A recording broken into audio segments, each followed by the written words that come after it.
И вновь я приветствую тебя, инженер. Сегодня я познакомлю тебя с гидравлической системой двигателя MAN серии MEC. То, что на первый взгляд может показаться простым, на самом деле таковым не является. Поехали!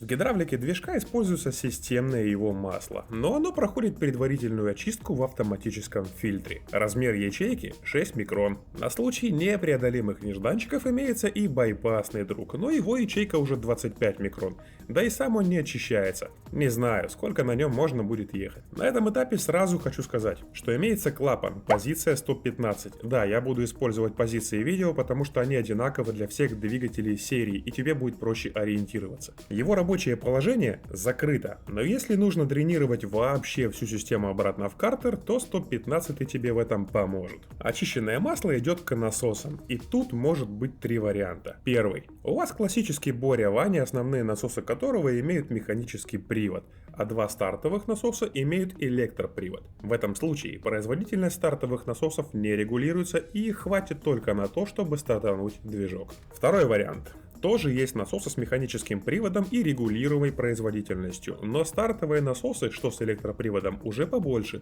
и могут обеспечить работу двигателя на 15% мощности. Их производительность уже регулируется. Третий вариант. Ситуация Tesla. Все насосы с электроприводом.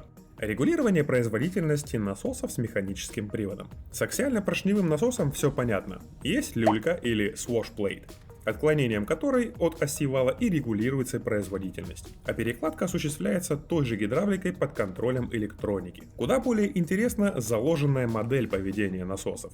Допустим, что на движке установлено 4 насоса с электроприводами. Два насоса работают по умолчанию с производительностью 90%. При пуске движка запускается третий, и нагрузка между ними распределяется поровну. Следом запускается четвертый с фиксированной производительностью 85%. И если в процессе регулирования давления в установившемся режиме производительность трех насосов опускается ниже 50%, четвертый отключается, а нагрузка распределяется между тремя остальными. Примерно то же самое происходит и с насосами с механическим приводом. Немного другие уставки, но смысл тот же. Все насосы гонят масло в сейфти и аккумулятор блок. Аккумуляторы азотные. Задача их ясна. За давлением в блоке пристально следят сразу три прессостата. Предохранители. Их тут тоже несколько. Стоит заметить, что у MAN есть две серии движков на 200 и на 300 бар. У меня на 200, поэтому и все уставки будут соответствующими. Позиция 312. Предохранители пусковых насосов. Настроены на 225 бар.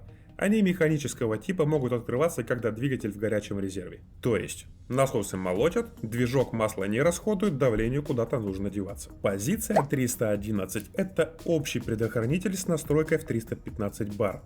В нормальном положении он закрыт, и он нужен для того, чтобы спасти систему от разрыва трубопроводов, если что-то пошло не по сценарию. Но и позиция 310 – предохранитель, управляемый электроникой. Настройка 310 бар. Он нужен для того, чтобы уберечь насосы от работы на слишком высоких давлениях.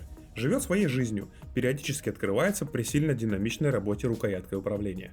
Мелкие предохранители не подрывают на таких давлениях, потому что они отрезаны от высокого давления невозвратниками. И вот еще что. Двигатель реверсивный, и насосы тоже.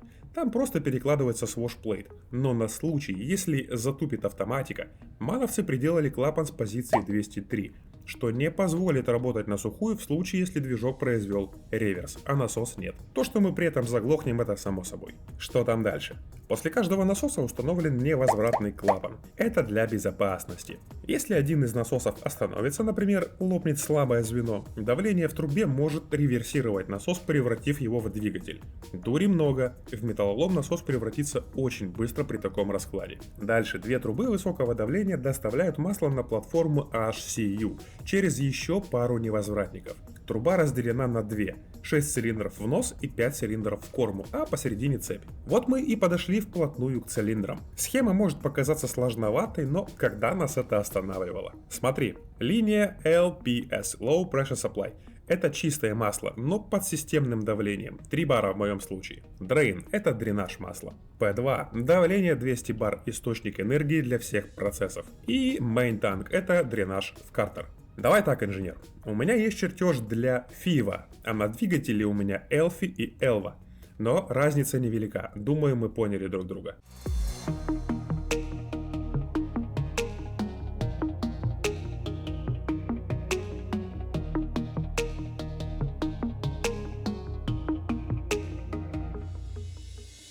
В нормальной работе клапан 420 открыт и пускает масло высокого давления в HCU. Клапан 421 закрыт, масло не дренируется. Начнем с впрыска топлива. Топливо циркулирует в надплужерном пространстве под давлением 10 бар, что исключает его вскипание. FIVA получает сигнал от MPC и перекладывает шпулю. Масло высокого давления стремится в топливный бустер, действует на гидроцилиндр и толкает его вверх.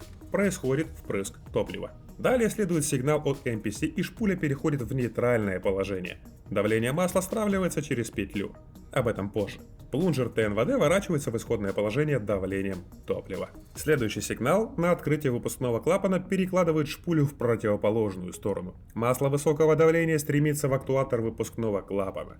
Двухступенчатый актуатор толкает масло в гидравлической трубе и открывает выпускной клапан. Следующая команда ворачивает шпулю в нейтральное положение и давление стравливается, а клапан закрывается воздушной пружиной, выдавливая масло обратно в актуатор. Теперь об этом. Петли эти нужны для того, чтобы предотвратить завоздушивание системы. А через дроссели постоянно циркулирует масло низкого давления, что закрепляет результат. В трубах всегда есть масло. На этом наш путь по гидравлике еще не закончен. Но я знаю, что долгие видео тебе просто не заходят, и я разделил его на несколько сегментов. В группе ВКонтакте открыто голосование, какую тему выбрать для следующего ролика. Ссылка будет в описании. Пока.